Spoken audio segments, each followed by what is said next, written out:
الحمد لله نحمده ونستعينه ونستغفره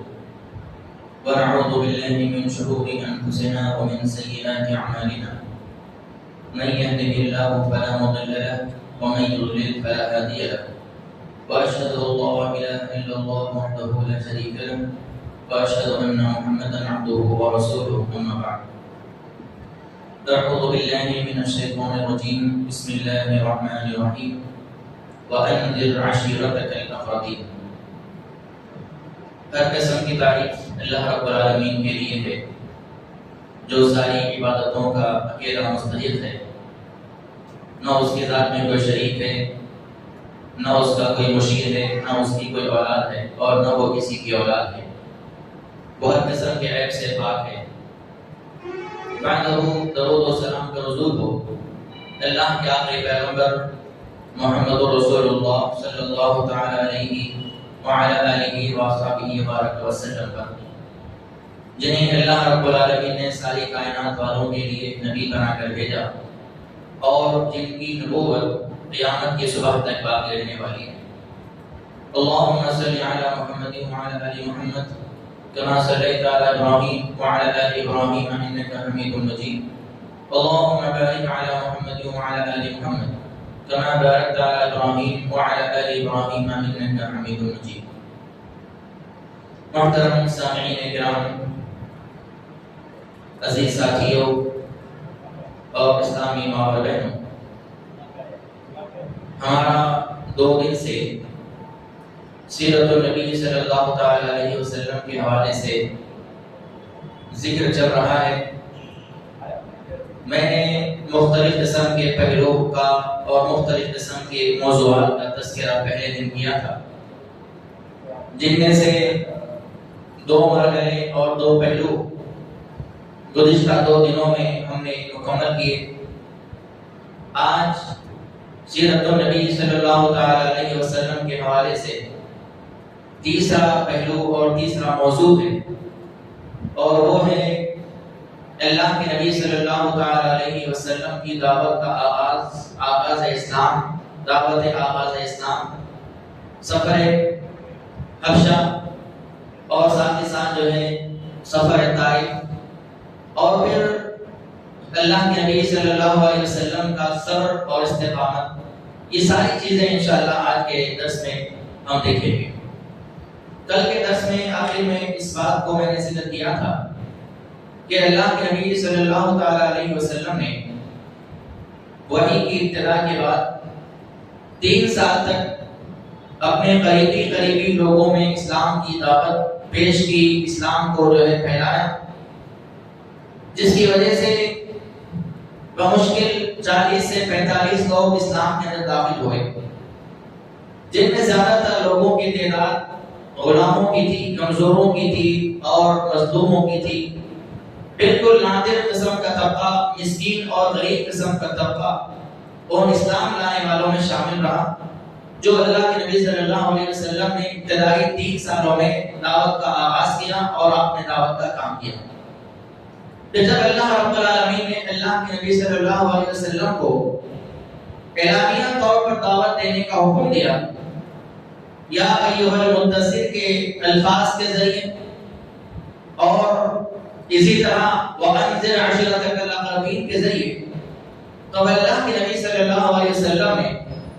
وہاں سے نبوت کے 4تھے سال سے اپنی زندگی کے آرام و آسائش کو اللہ کے نبی صلی اللہ علیہ وسلم نے قربان کر دیا، اور یہاں سے اللہ کے نبی صلی اللہ تعالی علیہ وسلم کی اعلانیہ دعوت کا آغاز ہوا۔ اور کل اس بات کا بھی ذکر ہوا تھا کہ اللہ کے نبی صلی اللہ علیہ وسلم نے سب سے پہلے اعلانیہ طور پر دعوت دینے کے لیے اس زمانے کا میڈیا استعمال کیا، اور آپ علیہ السلام صفا کی پہاڑی پر کھڑے ہوئے، اور وہاں پر کھڑے ہو کر آپ نے سب سے پہلے اپنے قبیلے والوں کو آواز لگائی، بنی ہاشم کے لوگوں کو، اس کے بعد دیگر جو مکہ میں قبائل آباد تھے ان تمام کو بلایا، ان تمام کو آواز لگائی۔ جب سارے کے سارے قبیلے والے، تمام مکہ والے جمع ہوئے، مرد و خواتین سارے کے سارے، تو اللہ کے نبی صلی اللہ علیہ وسلم نے تمام لوگوں کے سامنے توحید کا درس دیا اور انہوں نے اسلام اور جو ہے ایمان کی باتیں ذکر کی، وہاں اللہ کے نبی صلی اللہ علیہ وسلم نے جو الفاظ بیان کیے وہ صرف یہ تھے کہ تم لوگ لا الہ الا اللہ کہو،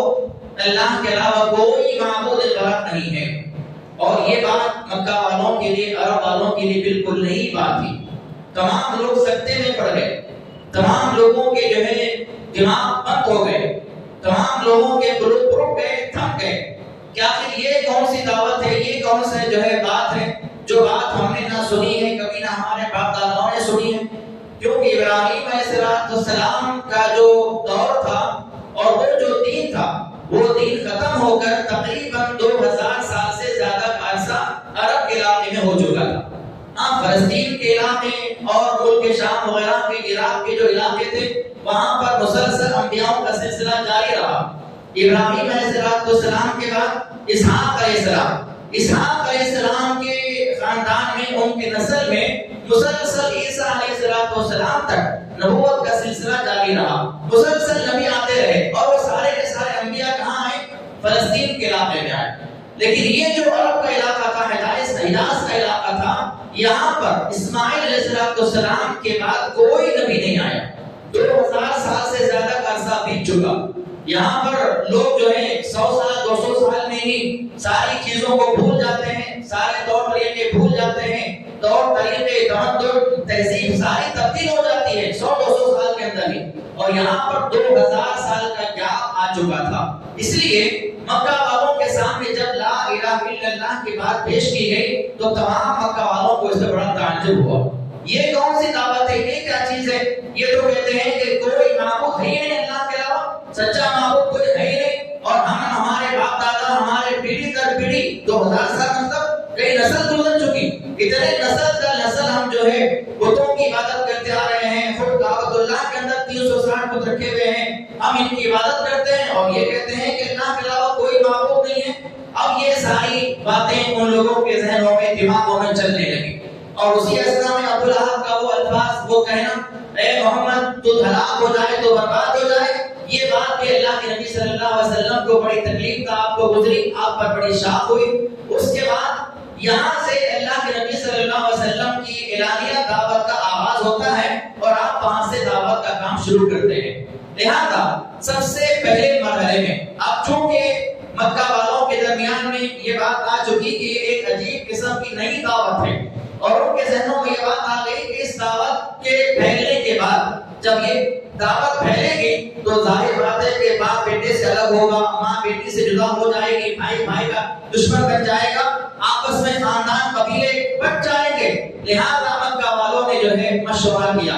اور تمام مکہ کے سردار، تمام قبائل کے لوگ بیٹھے ایک مقام پر، ابو لہب کی سرکردگی میں، ابو لہب کی زیر نگرانی میں جو ہے ایک مشورہ طے پایا کہ ہم جو ہے پہلے آہستہ آہستہ محبت کے طریقے سے جو ہے اس دعوت کے کام کو روک دیں گے۔ اب اس کو روکنے کا طریقہ کیسا ہوگا؟ کیونکہ اللہ کے نبی صلی اللہ علیہ وسلم حضرت ابو طالب جو آپ کے چچا ہیں ان کے حفاظت میں ہیں، لہذا سب سے پہلے مکہ والوں کا قافلہ ابو لہب کی نگرانی میں، ان کے ابو لہب کے جو ہے زیر سرپرستی میں ابو طالب کے پاس آتا ہے، اور وہاں آنے کے بعد بڑے ہی محبت کے ساتھ نرم انداز سے وہاں پر جا کر جو ہے اللہ کے نبی صلی اللہ علیہ وسلم کے تعلق سے کہتے ہیں کہ آپ اپنے بھتیجے کو روکیے،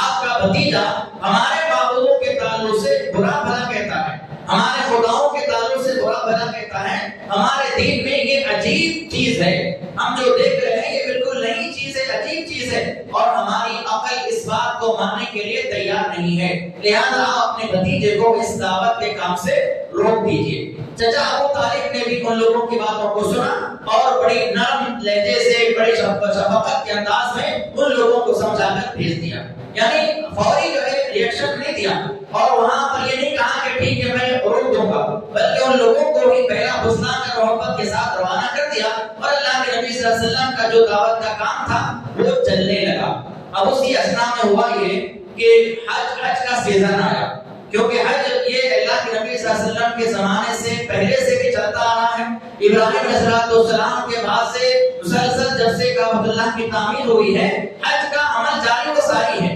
ہاں طریقے کچھ الگ تھے، ان کے انداز الگ تھے، لیکن حج جو لفظ نام ہے وہ اس زمانے سے چلا آ رہا ہے۔ اب اسی اسنا میں ابھی دعوت کا کام شروع ہوا ہے اور اسی اسنا میں حج کا سیزن آ گیا۔ اب مکہ والوں کو اور خاص طور پر جو بڑے بڑے سردار تھے انہیں بڑی تشویش ہو گئی، اور ان لوگوں نے سوچا کہ اگر جو ہے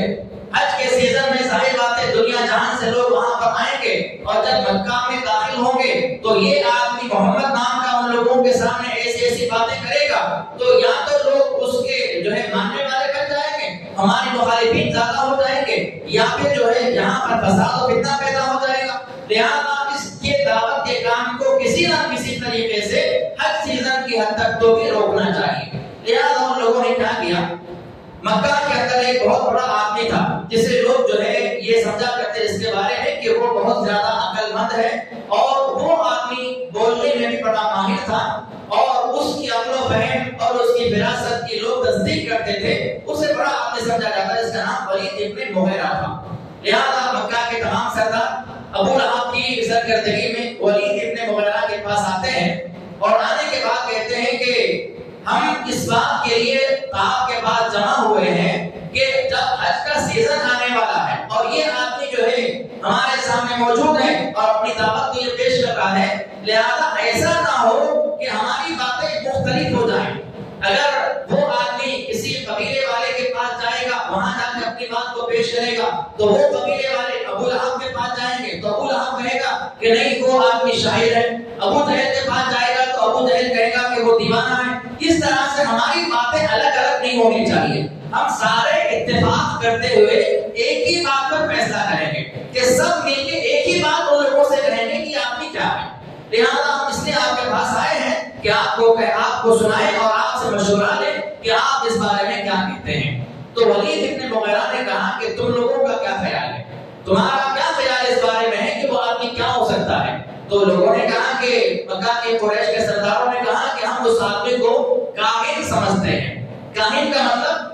نجومی، ستاروں کا علم رکھنے والا، کہانت کرنے والا، شیطان کے ذریعے خبروں کو لوگوں کے سامنے پیش کرنے والا، آج بھی یہ لوگ موجود ہیں اس قسم کے، تو کاہن ہے۔ تو ولید ابن مغیرہ نے کہا کہ میں نے اس آدمی کے اندر کاہنوں والی کوئی صفت نہیں دیکھی ہے۔ کاہن لوگ کیا کرتے ہیں، ان کے کان کے اندر جو ہے شیطان جو ہے گنگنانے کی آواز اس کو ان لوگوں کو آتی ہے، شیطان کی باتیں وہ سنتے ہیں اور لوگوں کے سامنے بڑا چڑھا کر جو ہے اپنی بات ملا کر پیش کر دیتے ہیں۔ ایسی کوئی بات میں نے اس آدمی کے اندر نہیں دیکھی، محمد کے اندر صلی اللہ علیہ وسلم۔ لہٰذا لوگوں نے کہا کہ ٹھیک ہے۔ اس کے بعد ولید نے کہا کہ اب ہم کیا کہیں گے، تو اس نے پھر پوچھا کہ تمہارا مزید کیا خیال ہے؟ تو لوگوں نے کہا کہ اس کو پاگل کہیں گے۔ لوگوں کے سامنے جو حج کے لیے آنے والے ہیں، اب ان لوگوں کے سامنے کہیں گے کہ یہ پاگل آدمی، اس کی باتوں کو مت سنو، اس پر توجہ مت دو۔ لہٰذا وہاں پر بھی ولید نے کہا کہ نہیں، میں نے پاگلوں والی صفت بھی اس آدمی کے اندر نہیں دیکھی ہے۔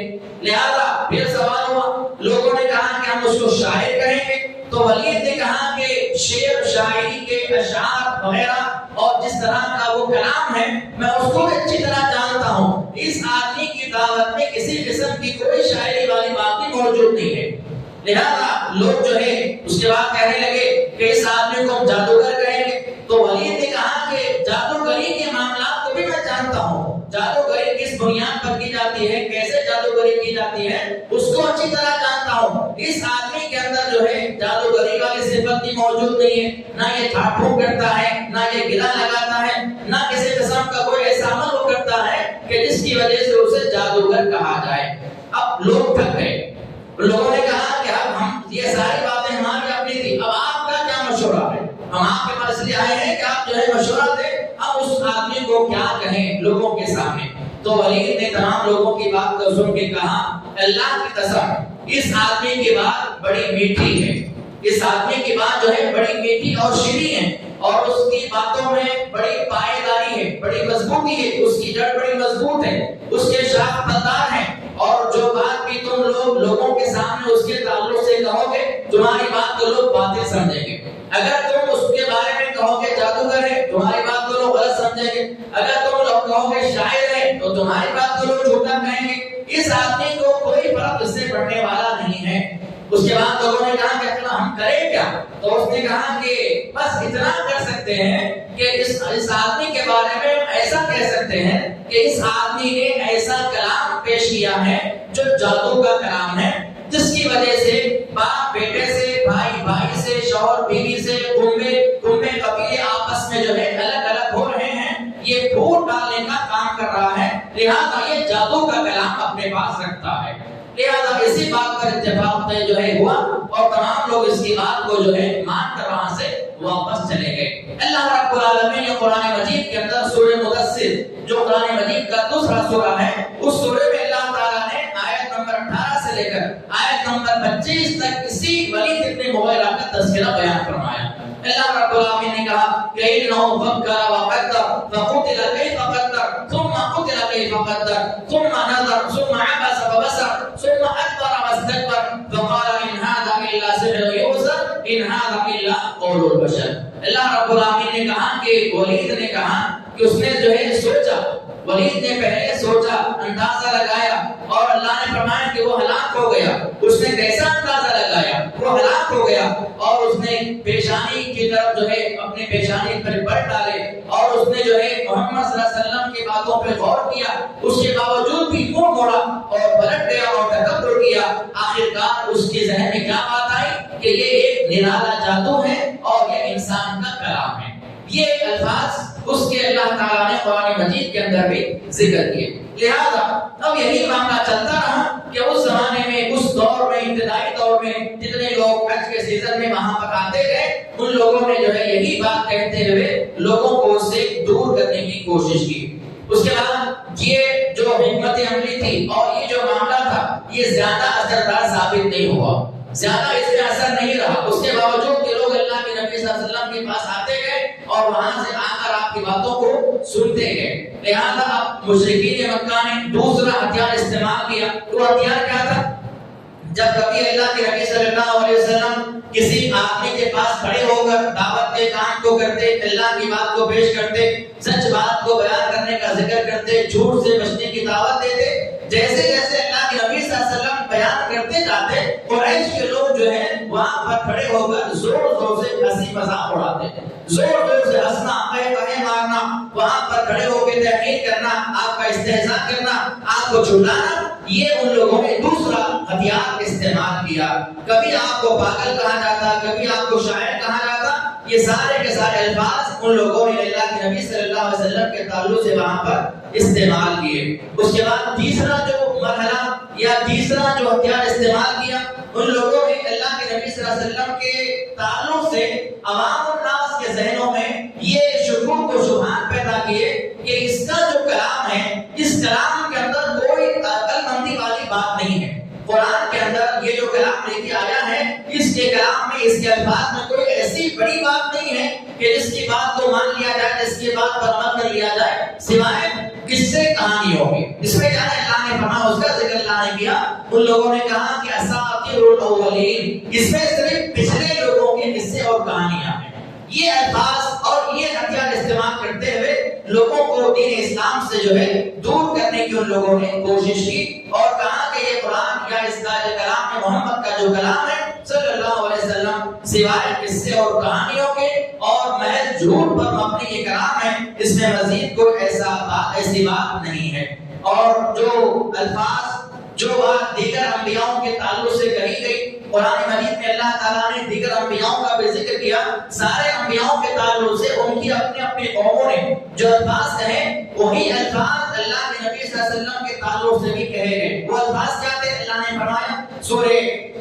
طٰہٰ کے اندر کہ مَا لِهَٰذَا الرَّسُولِ يَأْكُلُ الطَّعَامَ وَيَمْشِي فِي الْأَسْوَاقِ، یہ ایسا رسول ہے، یہ تو کھانا بھی کھاتا ہے اور یہ بازاروں میں ہمارے ساتھ کاروبار بھی کرتا ہے۔ یہ الفاظ لوگوں نے استعمال کیے۔ اس الفاظ کے استعمال سے عوام الناس کے ذہن میں یہ بات بٹھانی چاہیے، اگر یہ رسول ہوتا،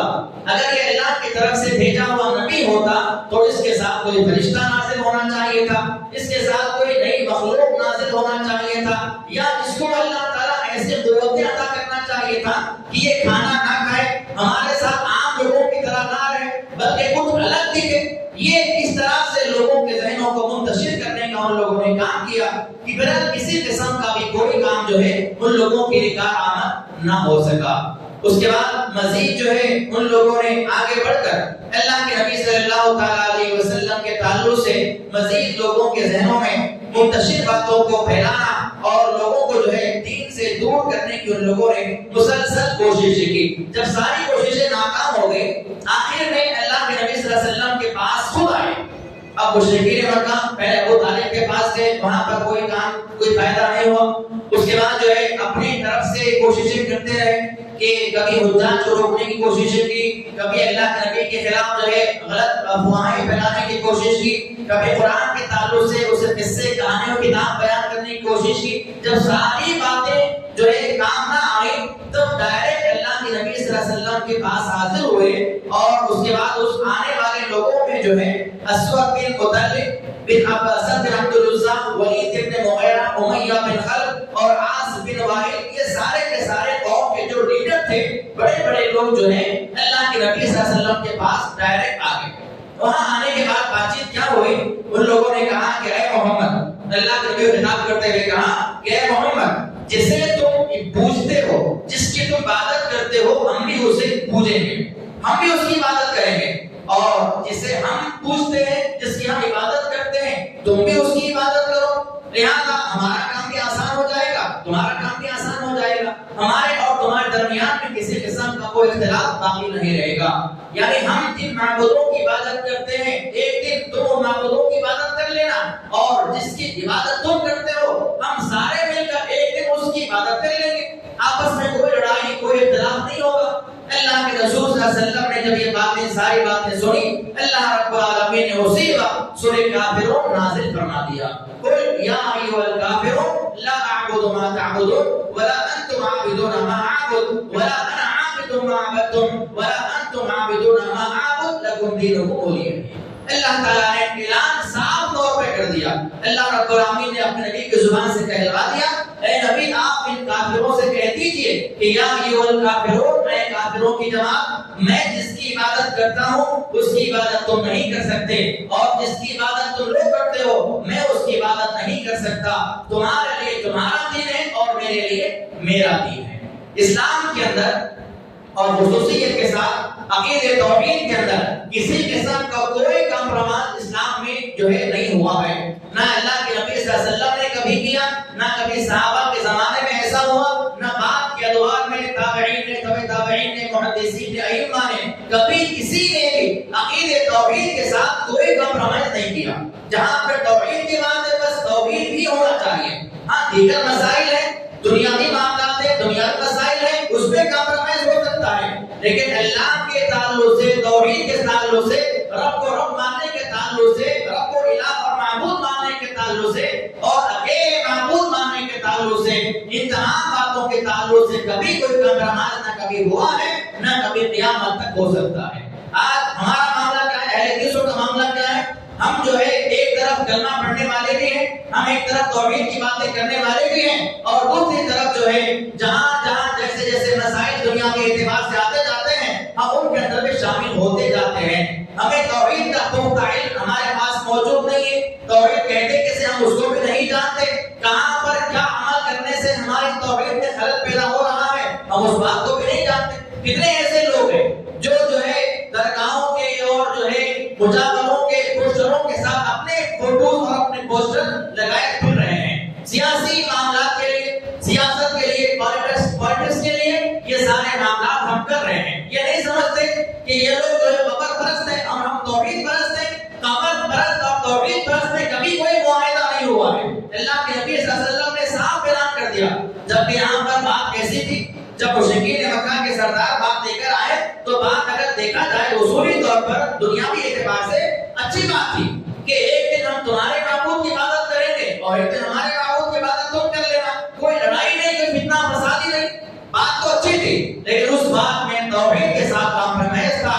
اللہ کے نبی صلی اللہ علیہ وسلم نے اعلانیہ طور پر اللہ رب العالمین کے کلام کو جو ہے پڑھ کے سنا دیا، اور ان لوگوں کا یہ مشن بھی فیل ہو گیا۔ اب یہ سارے ہتھ کنڈے، سارے ہتھیار استعمال کرنے کے بعد جب کوئی چیز جو ہے کام نہ آئے، اب اس کے بعد ان لوگوں نے مشرکین مکہ نے ایمان لانے والوں پر ظلم اور ستم کرنے کے مرحلے کو شروع کیا۔ اب یہاں سے صحابہ کرام پر، صحابیات پر، اللہ کے نبی صلی اللہ علیہ وسلم پر جو ہے مسلسل ظلم اور ستم کرنے کے لیے باقاعدہ کمیٹی کا تشکیل دی گئی، کیونکہ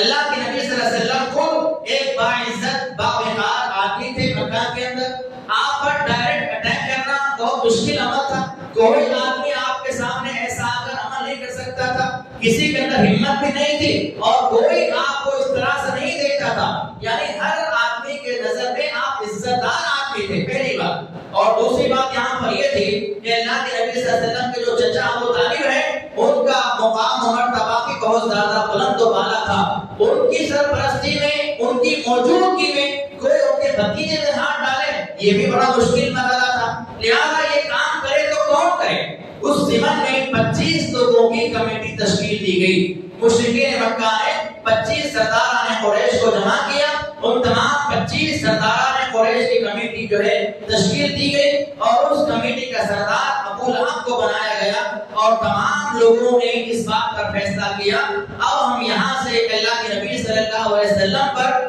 تکالیف جو ہے ڈھائیں گے، آپ پر ظلم کریں گے، آپ کو ستائیں گے اور آپ کے ساتھ جو ایمان لانے والے لوگ ہیں ان تمام لوگوں کو جو ہے ہم تکلیف پہنچائیں گے۔ یہاں سے جو ہے ان لوگوں نے ارادہ کیا، مصمم کیا اور اس کے بعد مسلمانوں پر اور اللہ کے نبی صلی اللہ علیہ وسلم پر مسلسل جو ہے ظلم و ستم کا آغاز ہونے لگا۔ اللہ کے نبی صلی اللہ علیہ وسلم سب سے پہلے آپ پر جو ظلم کیا گیا،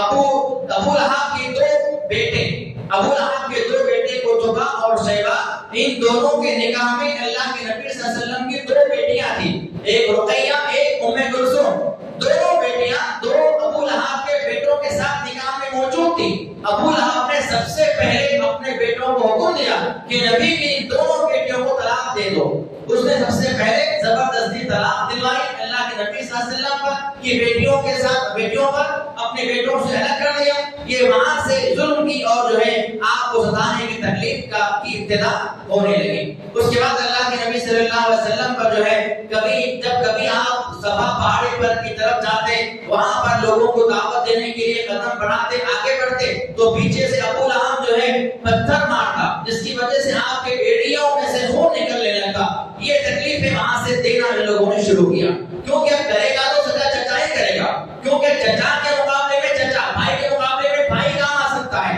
ابو طالب سرپرستی کر رہے ہیں اور ابو لہب جو ہے اس سرپرستی کی مخالفت کر رہا ہے، لہذا ابو لہب نے خود بنفس نفیس جو ہے اللہ کے نبی صلی اللہ علیہ وسلم کو تکلیفیں دینا شروع کیا۔ اور اس کے علاوہ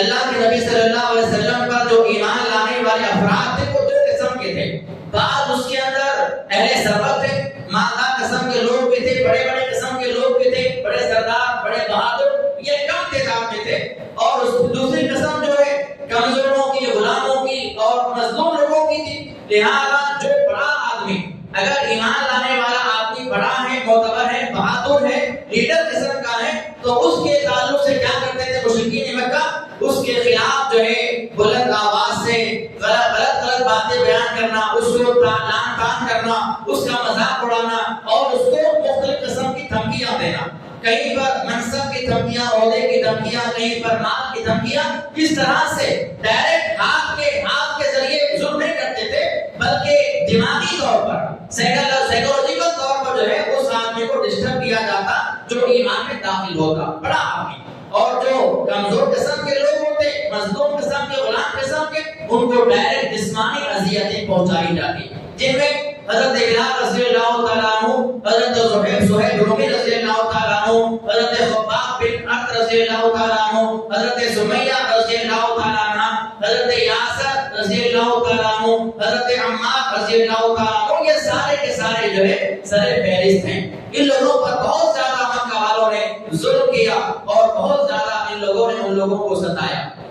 اور ساتھ ہی ساتھ ابو لہب کی جو بیٹی ام جمیل تھی، وہ بھی جو ہے اللہ کے نبی صلی اللہ علیہ وسلم پر ظلم کرنے میں اپنے شوہر سے کم نہیں تھی، وہ بھی بہت زیادہ پیش تھی اور بہت زیادہ جو ہے وہ آگے تھی، اللہ کے نبی صلی اللہ علیہ وسلم کو جو ہے تکلیف پہنچانے میں اور آپ پر ظلم اور زیادتی کرنے میں. یہاں تک کہ ایک مرتبہ اللہ کے نبی صلی اللہ علیہ وسلم کعبۃ اللہ کے صحن میں نماز ادا کر رہے تھے. اب وہاں پر مکہ کے سردار موجود ہیں جس میں ابو لہب بھی، ابو جہل بھی اور دیگر مکہ کے سردار وہاں پہ موجود ہیں. ان تمام لوگوں نے آپس میں بیٹھ کے مذاق اڑایا. اللہ کے نبی صلی اللہ علیہ وسلم نماز پڑھ رہے ہیں اور وہ لوگ وہاں پر بیٹھ کر جو ہے مذاق اڑا رہے ہیں. لہذا آپس میں مذاق اڑانے کے بعد کہنے لگے کہ کون ہے جو مکہ میں فلاں آدمی کے مقام، فلاں آدمی کے گھر میں ایک اونٹ آج ذبح ہوا ہے، اس اونٹ کی جو اوجڑی ہے اس اوجڑی کو لا کر محمد کے پیشانی پر یا محمد کے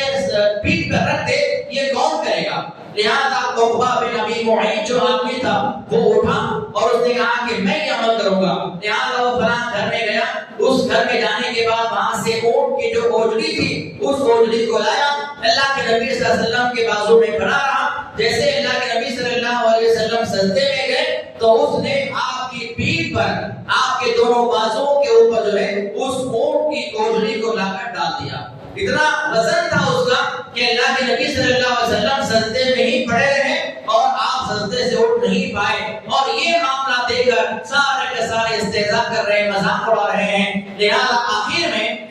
اللہ کے نبی صلی اللہ علیہ وسلم کی چھوٹی بیٹی فاطمہ رضی اللہ تعالیٰ عنہ جو کہ بمشکل 5 یا 6 سال کی عمر کی تھی، وہ آتی ہیں اور اپنے باپ کے پیٹھ سے اس اوجڑی کو ہٹاتی ہیں، دور کرتی ہیں. اللہ کے نبی صلی اللہ علیہ وسلم جب سجدے سے سر اٹھایا، آپ نے ان قریش کے لوگوں کے تعلق سے بد دعا دی. سب سے پہلے بد دعا کے الفاظ اللہ کے نبی نے وہاں پر استعمال کر فرمایا اللہم علیک بقریش، اے اللہ تو قریش کو پکڑ لے. پھر اللہ کے نبی صلی اللہ علیہ وسلم نے ان قریش کے لوگوں میں نام لیا، اے اللہ تو ابو جہل کو پکڑ لے، تو عتبہ بن ربیعہ کو پکڑ لے، شیبہ بن ربیعہ کو پکڑ لے، ولید بن عتبہ کو پکڑ لے، امیہ بن خلف کو پکڑ لے اور عقبہ بن ابی معیط کو تو پکڑ لے. پکڑنے سے مراد کیا ہے؟ ان پہ عذاب نازل کرنا. اور حدیث کی روایت کرنے والے جو راوی ہیں وہ کہتے ہیں کہ 7واں نام میں بھول گیا. اللہ کے نبی صلی اللہ علیہ وسلم نے اس موقع پر 7 لوگوں کے نام لیے، 7 لوگوں کے نام لے کے ان کے تعلق سے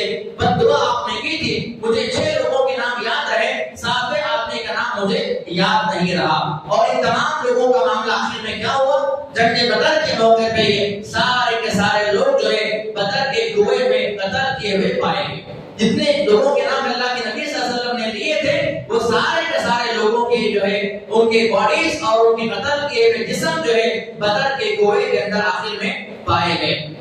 اس کے بعد اللہ کے نبی صلی اللہ علیہ وسلم نے جب ان لوگوں کو بد دعا دی تو ان لوگوں کا غصہ اور غیظ و غضب بہت زیادہ ہو گیا، کیونکہ وہ لوگ جانتے تھے کہ یہ ایسا مقام ہے، یہ مکہ مکرمہ کعبۃ اللہ کی سرزمین ایسی جگہ ہے کہ اگر یہاں سے بد دعا دی جائے گی تو ضرور قبول ہو جائے گی. اور بد دعا دینے والا بھی کون ہے؟ بد دعا دینے والا بھی ایسا ہے جس کے بارے میں جانتے تھے کہ یہ آدمی سچا ہے، یہ آدمی جھوٹ نہیں بولتا، امانتدار آدمی ہے. ایسے آدمی نے ہمارے تعلق سے بد دعا دی ہے اور وہ بھی ایسے مقام پہ بد دعا دی ہے جہاں سے کوئی دعا رد نہیں کی جاتی. لہذا اللہ کے نبی صلی اللہ تعالیٰ علیہ وسلم کے ساتھ یہ سارا کا سارا معاملہ ہوتا رہا. اس کے علاوہ دیگر صحابہ اور دیگر صحابیات کو ظلم و ستم کا نشانہ بنایا. کئی مرتبہ حضرت عمار رضی اللہ تعالیٰ عنہ، یاسر رضی اللہ تعالیٰ عنہ اللہ کے نبی صلی اللہ علیہ وسلم کی بارگاہ میں آتے اور مشرکین مکہ کے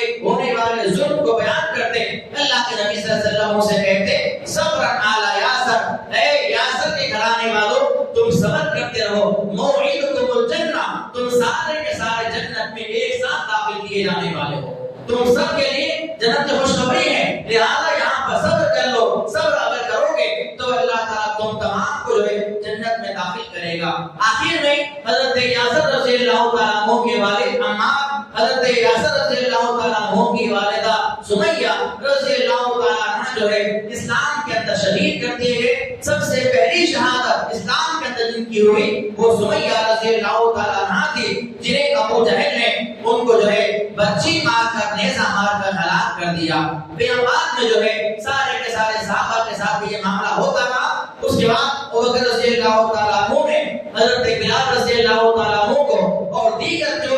کمزور قسم کے غلام قسم کے مسلمان تھے ان تمام کو مشرکین مکہ سے خرید لیا لیا اور خرید کے ان تمام کو وہاں سے آزاد کر دیا۔ لہٰذا یہ مسلمانوں کے ساتھ یہ معاملہ چلتا رہا۔ اللہ کے نبی صلی اللہ علیہ وسلم نے اس کے بعد ایک حکمت عملی کو اختیار کیا۔ آپ علیہ السلام نے مکہ کے اندر ارقم بن ارقم جو اسلام کے اندر پہلے داخل ہو چکے تھے، ان کے مکان کو اللہ کے نبی صلی اللہ علیہ وسلم نے چنا اور وہاں پر اللہ کے نبی صلی اللہ علیہ وسلم کی خفیہ میٹنگیں ہونے لگی۔ خاموشی کے ساتھ میٹنگیں کرنا، جو بھی ایمان میں داخل ہوگا اس کو وہاں پر لے کر جانا، وہاں پر اس کو ایمان سمجھانا، اسلام سمجھانا، دعوت کی باتیں پیش کرنا۔ جو بھی اسلام کے قریب ہے یا مائل ہو چکا اسلام سے، اس کو بھی وہاں پر لے کر آنا۔ اور دیگر جو میٹنگیں جو مشورے ہوتے تھے، دار ارقم جسے کہا جاتا ہے، اس گھر میں اللہ کے نبی صلی اللہ علیہ وسلم نے تمام لوگوں کو جمع کیا اور ہمیشہ وہاں پر مکہ مکرمہ کے اندر جو ہے لوگوں کو جمع کرتے رہے۔ وہیں پر اس بات کا فیصلہ بھی کیا گیا، اب یہاں پر مسلمانوں کی زمین بہت زیادہ تنگ کر دی گئی ہے، لہذا ہمیں اس مقام کو چھوڑ کر کسی دوسرے مقام کی طرف جانا چاہیے تاکہ ہم اللہ کی عبادت آسانی سے کر سکیں اور ہم پر ہونے والی مصیبتوں کو، پریشانیوں کو جو ہے ہم سے دور کیا جا سکے۔ لہذا اللہ کے نبی صلی اللہ علیہ وسلم نے نبوت کے 4 سال یا تقریباً 6ویں سال میں اللہ کے نبی صلی اللہ علیہ وسلم نے لوگوں کو سب سے پہلے حبشہ کی جانب ہجرت کرنے کی دعوت دی، اور اس ہجرت کرنے والوں میں جو ہے مختصر قسم کا قافلہ تھا، اور اس قافلے کے جو سردار تھے وہ عثمان ابن عفان رضی اللہ تعالیٰ عنہ تھے۔ حضرت عثمان رضی اللہ تعالیٰ عنہ کی نگرانی میں، اور اسی طرح اس قافلے کے اندر حضرت جعفر بن ابی طالب رضی اللہ تعالیٰ عنہ موجود تھے، اور دیگر صحابہ اور صحابیات اس قافلے کے اندر موجود تھے۔ یہ تمام کا تمام قافلہ ہجرت کر کے حبشہ کی جانب روانہ ہو گیا۔ جب یہ لوگ حبشہ کی جانب چلے گئے، اب یہاں پر ان لوگوں کے ذہنوں میں، ان لوگوں کے دماغوں میں بڑی کھلبلی مچ گئی، کیونکہ اب ظلم کرنے کے لیے کون ہیں؟ جن کو ستایا جا رہا تھا وہ تو یہاں سے بھاگ چکے ہیں۔ لہٰذا یہ لوگ بڑے بے چین ہو گئے، اور ان لوگوں نے مکہ کے بڑے بڑے سردار اور اس کے اندر جو زیادہ بولنے والا تھا، جو بڑا ماہر تھا بولنے میں، اس کی نگرانی میں مکہ کے سرداروں کو اور ساتھ میں بڑے بڑے تحفے، بڑے بڑے تحائف، گفٹ کے ساتھ جو ہے حبشہ کی جانب روانہ کیا۔ لہذا وہ سارے کے سارے لوگ جو ہیں حبشہ کے بادشاہ نجاشی کے دربار میں حاضر کیے گئے۔ نجاشی جو بادشاہ تھا حبشہ کا، وہ عیسائی تھا، کرسچن تھا۔ اس نے ایک طرف مکہ سے آنے والے لوگوں کو بٹھایا، ان لوگوں کی ساری باتوں کو سنا، درمیان میں ایک ترجمہ کرنے والا موجود تھا، کیونکہ حبشہ کی زبان الگ تھی، مکہ کی زبان الگ تھی، لہذا درمیان میں ٹرانسلیٹر کو بٹھایا گیا۔ اس ٹرانسلیٹر کے ذریعے جو ہے اس بادشاہ نے ساری باتیں مکہ والوں کی سنی۔ ان لوگوں نے کہا کہ ہمارے شہر سے، ہمارے ملک سے کچھ لوگ بھاگ کر اور بے دین ہو کر تمہارے علاقے میں آ چکے ہیں، یہاں آ کر پناہ لیا ہوا ہے، اور ان لوگوں کا کام یہ ہے کہ وہ اپنی دعوت کے ذریعے، اپنے پیغام کے ذریعے نفرتیں پھیلاتے ہیں، اپنے دعوت کے ذریعے دہشت گردی کو پھیلاتے ہیں، اپنے دعوت کے ذریعے بھائی بھائی کو الگ کرتا ہے، باپ بیٹے کو الگ کرتا ہے، قبیلے، خاندان، کنبے الگ الگ ہو رہے ہیں ان کی دعوت سے، ان کے پیغام سے۔ یہ ان لوگوں نے ساری باتیں اس بادشاہ کے سامنے ذکر کی۔ بادشاہ نے سارا ماجرا سنا، اس کے بعد اس نے اعلان کیا کہ ہمارے شہر میں مکہ سے آنے والے جو لوگ ہیں انہیں بلایا جائے۔ لہذا سارے کے سارے مسلمان اس حبشہ کے بادشاہ کے دربار میں جمع ہوئے، اور وہاں آنے کے بعد اس نے سوال کیا کہ تمہارا کیا ماجرا ہے؟ تو جعفر رضی اللہ تعالیٰ عنہ جو علی رضی اللہ عنہ کے بڑے بھائی تھے، انہوں نے حبشہ کے بادشاہ نجاشی کے سامنے ساری باتیں بیان کر دی۔ انہوں نے کہا کہ ہمارا پیغام کیا ہے؟ ہماری دعوت یہ ہے کہ ہم یہ کہتے ہیں کہ ایک اللہ کی عبادت کی جائے، ایک اللہ کے علاوہ کسی کی عبادت نہ کی جائے، یہ ہماری پہلی دعوت ہے۔ دوسرے الفاظ ہمارے یہ ہیں کہ محمد صلی اللہ علیہ وسلم جو ہمارے پیغمبر، ہمارے نبی ہیں، ان پر ایمان لایا جائے۔ ہماری تیسری بات یہ ہے کہ جھوٹ نہ بولا جائے اور غیبتیں نہ کی جائے، سود خوری سے بچا جائے، شراب نہ پیا جائے، جوا نہ کھیلا جائے۔ جو باتیں وہ جانتے تھے وہ ساری باتیں انہوں نے حبشہ کے بادشاہ کے سامنے بیان کر دی۔ اس کے بعد اللہ رب العالمین نے قرآن مجید کے اندر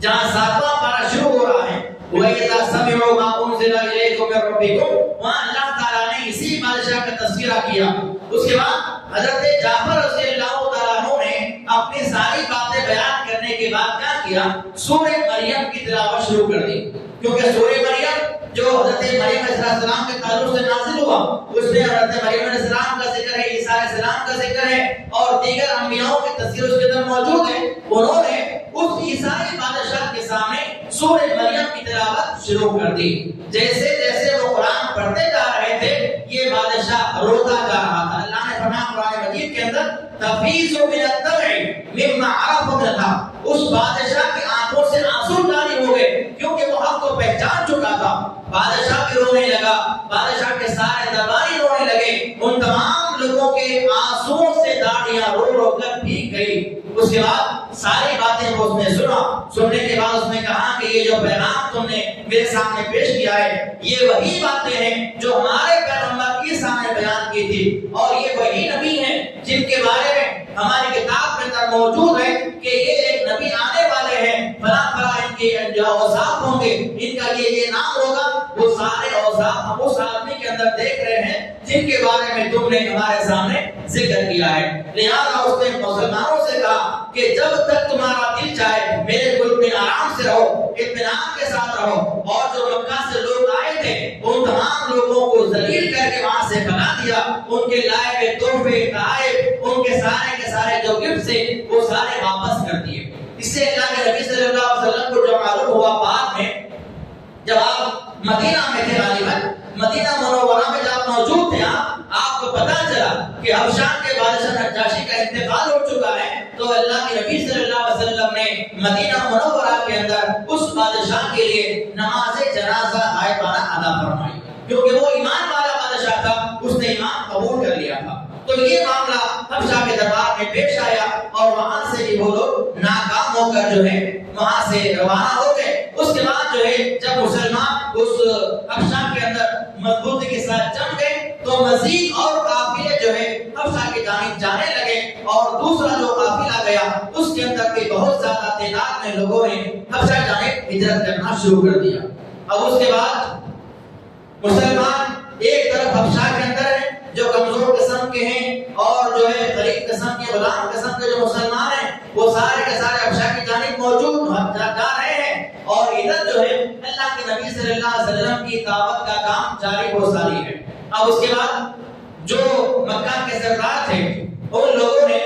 پہلے تو ابو طالب کے پاس آ کر بڑی نرمی سے بات کی تھی، لیکن اب کی بات جو اللہ کے نبی صلی اللہ علیہ وسلم کے پاس آئے دھمکی والے انداز میں آئے، اور چچا ابو طالب کو دھمکانے لگے، جس کے اندر مکہ کے سردار موجود تھے، اور ان لوگوں نے کہا کہ اے ابو طالب، آپ ہمارے اندر عزت والے آدمی ہیں، آپ کا ہمارے اندر مقام و مرتبہ ہے، اس لیے ہم آپ سے گزارش کرتے ہیں کہ اپنے بھتیجے کو آپ روک لیجئے۔ اگر آپ نے نہیں روکا تو آپ یاد رکھیں ہم یہ بات برداشت نہیں کریں گے کہ کوئی ہمارے باپ داداؤں کو برا بھلا کہے یا کوئی ہمارے معبودوں کو برا بھلا کہے، ہم اپنی طرف سے اب جو کرنا ہے کریں گے، لہٰذا آپ اب یہاں سے درمیان میں ہمارے نہیں آئیں گے۔ یہ دھمکی جب دے دی اللہ کے نبی صلی اللہ علیہ وسلم کے تعلق سے،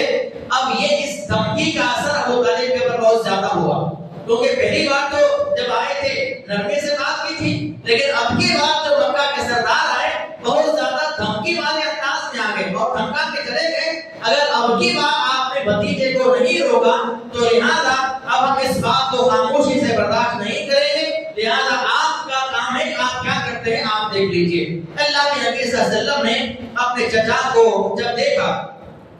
آپ صلی اللہ علیہ وسلم کو چچا نے بلایا، ابو طالب نے بلایا اور کہا کہ بھتیجے، تمہارے قوم کے لوگ میرے پاس آئے تھے اور ایسی ایسی باتیں کہہ رہے تھے، لہذا اب مجھ پہ رحم کرو۔ چچا ابو طالب نے اپنے بھتیجے سے کیا کہا کہ محمد، میرے پاس تمہارے قوم کے لوگ آئے تھے اور تمہارے تعلق سے ایسی ایسی باتیں کہہ کر گئے ہیں، اب مجھ پر رحم کرو، اس لیے کہ اب میں یہاں سے بہت زیادہ کمزور ہو چکا ہوں، میں بوڑھا ہو چکا ہوں، اب تمہارے معاملے کو برداشت کرنا یہ میرے بس کی بات نہیں ہے، لہٰذا مجھ پہ زیادہ بوجھ مت ڈالو۔ یہ بات سننا تھا۔ اللہ کے نبی صلی اللہ علیہ وسلم نے جو ہے محسوس کیا اب یہاں سے چچا ابو طالب کا بھی میرا ساتھ چھوٹ گیا ہے، لہٰذا آپ جو ہے کمزور پڑ چکے ہیں۔ اللہ کے نبی صلی اللہ علیہ وسلم کی آنکھوں میں آنسو آ گئے اور آپ نے فرمایا، تاریخ الفاظ بیان کرنا اور کہا کہ اے چچا جان، آپ اس بات کو یاد رکھ لیں،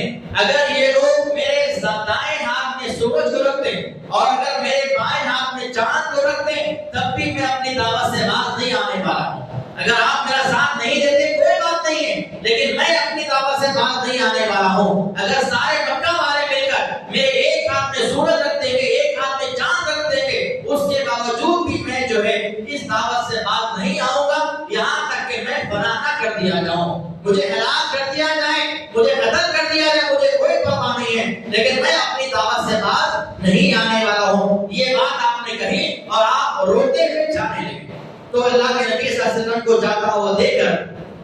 ابو طالب نے پکارا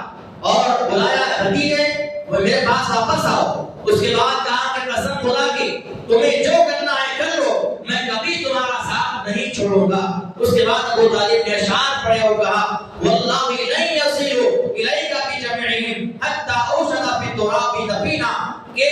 اللہ کی قسم ہے وہ لوگ تمہارے پاس اپنی جمعیت کے ساتھ ہرگز نہیں آ سکتے اس وقت تک جب تک کہ میں مٹی میں نہ چلا جاؤں۔ یعنی میرے زندگی میں میرے ہوتے ہوئے وہ سارے کے سارے مل کر بھی تم تک نہیں پہنچ پائیں گے۔ فاستغفر بِأَمْرِكَ مَا عَلَيْكَ غَضَاضًا، لہذا اپنی بات کو تو کھلا کھلا بیان کرتے جاؤ۔ وَأَبْشِرْ وَقَرَّ بِذَاكَ مِنْكَ عُيُونًا، اور کہا کہ تم پر کسی قسم کی کوئی روک نہیں ہے، تم خوش ہو جاؤ اور تمہاری آنکھیں اس سے ٹھنڈی ہو جائیں۔ چچا ابو طالب نے ہمت بتائی اور کہا کہ جو چاہے کر لو، میں جو ہے تمہاری جو ہے سرپرستی کرتا رہوں گا اور تمہاری سرپرستی سے باز نہیں آؤں گا، میرے ہوتے ہوئے تمہارا کوئی بات بھی باقا نہیں کر سکتا ہے۔ لہذا اللہ کے نبی صلی اللہ علیہ وسلم کو مزید ہمت ملی اور چچا ابو طالب کی باتوں سے آپ نے مزید تیزی کے ساتھ جو ہے اللہ کے نبی صلی اللہ علیہ وسلم نے دعوت کے کام کو آگے بڑھایا۔ اب اس کے بعد یہ ساری ترکیبیں مسلسل ناکام ہوتی رہی۔ اسی لیے ایک شاعر نے کہا ہے کہ اسلام کی فطرت میں قدرت نے لچکتی ہے،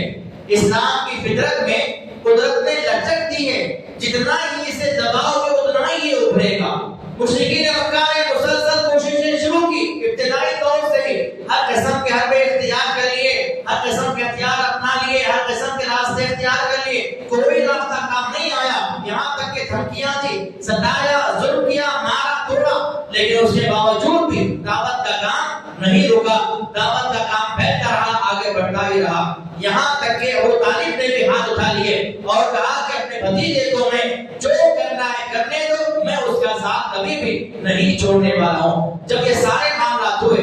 اب آخری مرحلہ یہ تھا،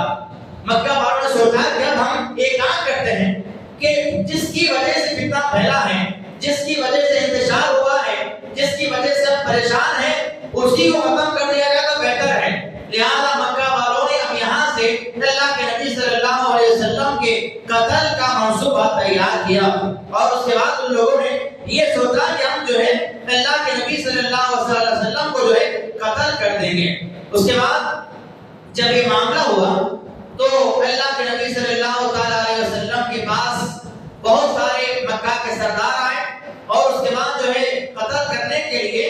ابو لہب کا بیٹا عتبہ اسے تیار کیا گیا۔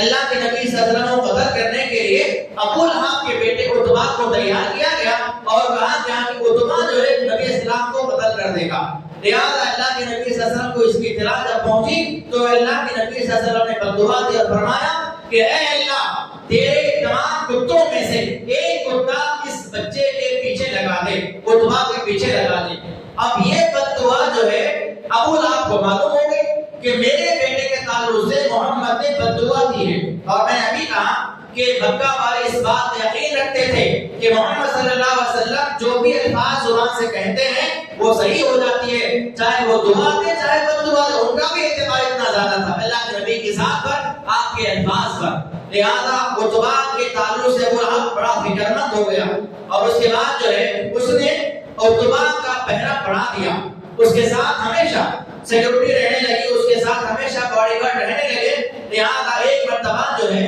قریش کا قافلہ مکہ سے باہر روانہ ہوا، اور اس قافلے کا سردار عتبہ تھا، ابو لہب کا وہی بیٹا جس کے تعلق سے اللہ کے نبی نے بددعا دی تھی، اور بددعا دینے کی وجہ کیا تھی؟ اس نے اللہ کے نبی صلی اللہ علیہ وسلم کے چہرے پر تھوک دیا تھا۔ کسی بات کی وجہ سے جب بات آگے بحث ہوئی، مباحثہ ہوا، تو اس نے غصے میں آ کے اللہ کے نبی کے چہرے پر تھوک دیا تھا، اس کی وجہ سے اللہ کے نبی صلی اللہ علیہ وسلم نے بددعا فرمائی تھی۔ لہذا اب یہ جو ہے مکہ سے باہر روانہ ہوا. ابو لہب نے تمام لوگوں سے کافر والوں سے کہا کہ دیکھو تم لوگ کبھی بھی میرے بیٹے کو الگ نہیں کرنا، یہ جہاں رہے گا اس کے ساتھ تم لوگ رہنا. اگر رات میں کسی مقام پہ پڑاؤ ڈالنا ہے، رہنا ہے، تو تم اس کو درمیان میں رکھنا اور اس کے اطراف میں تم لوگ تمام کے تمام سو جانا. لہذا ایسا ہی ہم لوگوں نے کیا. ایک مرتبہ جب سفر میں روانہ ہوئے، اب مکہ سے قافلہ نکلا ملک شام کے لیے. مقام زرقہ یا مقام زرقہ، اس مقام پر جب پہنچے رات ہو چکی تھی اور وہاں پر جو ہے ان قافلے والوں نے پڑاؤ ڈالا. وہاں پر رات گزارنے کے لیے وہاں پر کھڑے رہے اور ٹھہر گئے. اس کے بعد ہوا یہ کہ عتبہ جو تھا اسے تمام قافلے والوں نے درمیان میں رکھا اور اس کے اطراف اپناف میں سارا قافلہ سو گیا. جب رات میں تمام قافلہ سو گیا، عتبہ جب کے درمیان میں ہے، اچانک رات کے وقت جو ہے، یہ تاریخی روایات ہے، اچانک رات کے وقت ایک شیر آتا ہے اور سیدھا عتبہ بن ابو لہب کے اوپر حملہ کرتا ہے اور اسے چیر پھاڑ کر چلا جاتا ہے. کسی کو اس بات کی خبر ہی نہیں ہوتی ہے. اس کے بعد جب صبح ہوئی، سارے لوگوں نے دیکھا کہ عتبہ کا کیا حال ہوا ہے. وہ جو ہلاک ہوا پڑا ہے اور وہ تباہ و برباد ہو چکا ہے، وہ مر چکا ہے. لہذا یہ سارے کے ساری کیفیتیں اور یہ سارے معاملات مکہ کے اندر ہوتے رہے. اور اس کے علاوہ اللہ کے نبی صلی اللہ علیہ وسلم کا جو ہے معاملات اور آپ کی دعوت کا جو کام تھا وہ آگے آگے بڑھتا رہا. مزید لوگ اسلام کے اندر داخل ہوتے رہے. اس کے بعد جو ہے اسلام کو قوت ملنے والے 2 اشخاص نے اسلام قبول کیا. یہاں تک مسلمان بڑے کمزور تھے. اس کے بعد حضرت حمزہ رضی اللہ تعالیٰ عنہ نے اسلام قبول کیا. ان کے اسلام آنے کا واقعہ یہ ہوا کہ ایک مرتبہ اللہ کے نبی صلی اللہ علیہ وسلم ایک جگہ بیٹھے ہوئے تھے. وہاں پر ابو لہب آتا ہے. ابو لہب یا ابو جہل آتا ہے اور آنے کے بعد اللہ کے نبی صلی اللہ علیہ وسلم کے سامنے آ کر آپ کو برا بھلا کہنے لگا، گالیاں آپ کو دینے لگا. آپ خاموش بیٹھے رہے. اس کے بعد اس کا غصہ مزید بڑھ گیا کہ میں اتنا زیادہ بول رہا ہوں اور یہ جو ہے خاموشی کے ساتھ سنتے جا رہا ہے. لہذا اس نے اس کے ہاتھ میں پتھر یا کچھ تیر کا جو ہے نشان، یا تیر تھا یا کچھ نیزہ تھا، ہتھیار، اس نے اللہ کے نبی کے چہرے پہ مارا، جس کے اللہ کے نبی صلی اللہ علیہ وسلم کا چہرہ زخمی ہو گیا. یہ خبر حمزہ رضی اللہ عنہ کو ہوئی جو کہ اللہ کے نبی صلی اللہ علیہ وسلم کے چچا بھی تھے، اللہ کے نبی صلی اللہ علیہ وسلم کے 2 شریک بھائی بھی تھے. اللہ کے نبی صلی اللہ علیہ وسلم نے جس عورت کا دودھ پیا، حضرت حمزہ نے بھی اس عورت کا دودھ پیا تھا، سہیبہ رضی اللہ تعالیٰ عنہا کا. تو لہذا یہ 2 شریک بھائی بھی تھے، آپ کے جوانی کے ساتھی بھی تھے، آپ کے چچا بھی تھے، آپ سے بڑی محبت تھی حمزہ رضی اللہ تعالیٰ عنہ کو. لہذا ان کو بڑا غصہ آیا اور وہ غیظ و غضب میں آ گئے اور سیدھا جا کے ابو جہل کو یا ابو لہب کو جو ہے جا کے مارا، پلٹا لیا اور واپس آ کر کہنے لگے کہ محمد خوش ہو جاؤ، تمہارا پتہ میں نے لے لیا ہے. اللہ کے نبی صلی اللہ علیہ وسلم نے فرمایا کہ چچا جان، مجھے ان باتوں سے خوشی محسوس نہیں ہوتی ہے، میں اس وقت خوش ہوں گا جب آپ اسلام میں داخل ہو جائیں گے. یہ کہنا تھا. حمزہ رضی اللہ تعالیٰ عنہ نے اسلام قبول کیا اور وہاں سے جو ہے آپ مسلمانوں کے لیے ایک مضبوط جو ہے بنیاد اور مضبوط دیوار کی طرح کھڑے رہے. ان کے اسلام لانے سے اسلام کو تقویت ملی اور ان کے اسلام میں داخل ہونے سے مسلمانوں کو بڑی مضبوطی اور بڑی تقویت حاصل ہوئی. ان کے اسلام لانے کے 3 دن کے بعد جو ہے عمر رضی اللہ عنہ نے بھی اسلام قبول کیا. اور اللہ کے نبی صلی اللہ علیہ وسلم نے 2 عمر کے بارے میں دعا فرمائی تھی کہ اے اللہ، یا تو عمر بن ہشام کو اسلام میں داخل فرما یا عمر بن خطاب کو اسلام میں داخل فرما. عمر بن ہشام سے مراد ابو جہل اور عمر بن خطاب سے مراد عمر رضی اللہ تعالیٰ عنہ. اللہ کے نبی صلی اللہ علیہ وسلم نے ان دونوں کے بارے میں دعا فرمائی تھی کہ اے اللہ، ان دونوں میں سے کسی ایک عمر کو اسلام کی توفیق عطا فرما. اللہ تعالیٰ نے عمر خطاب رضی اللہ تعالیٰ عنہ کے تعلق سے اللہ کے نبی کی دعا قبول فرمائی اور حمزہ رضی اللہ عنہ کے اسلام میں داخل ہونے کے 3 دن کے بعد جو ہے عمر رضی اللہ تعالیٰ عنہ نے اسلام میں جو ہے وہ داخل ہوئے، اسلام انہوں نے قبول فرمایا. اب یہاں سے مسلمانوں کو تقویت ملی اور یہاں سے مسلمانوں کا جو کام تھا، جو دعوت کا کام تھا، وہ مزید تیزی کے ساتھ آگے بڑھنے لگا. اس کے بعد کے جو مراحل ہیں اس کے بعد جو ہے مسلمانوں کو شیب ابی طالب کے اندر جو ہے بند کر دیا گیا، سوشل بائیکاٹ کیا گیا، سماجی بائیکاٹ کیا گیا، 3 سال تک وہاں پر رہے، اور کس طرح سے وہ اگریمنٹ جو لکھا گیا تھا وہ کعبے کے دیوار پہ لگایا گیا تھا، بعد میں دیمک نے اس کو کھا لیا، اس کے بعد مسلمانوں کا دوبارہ مکہ میں داخلہ ہوا۔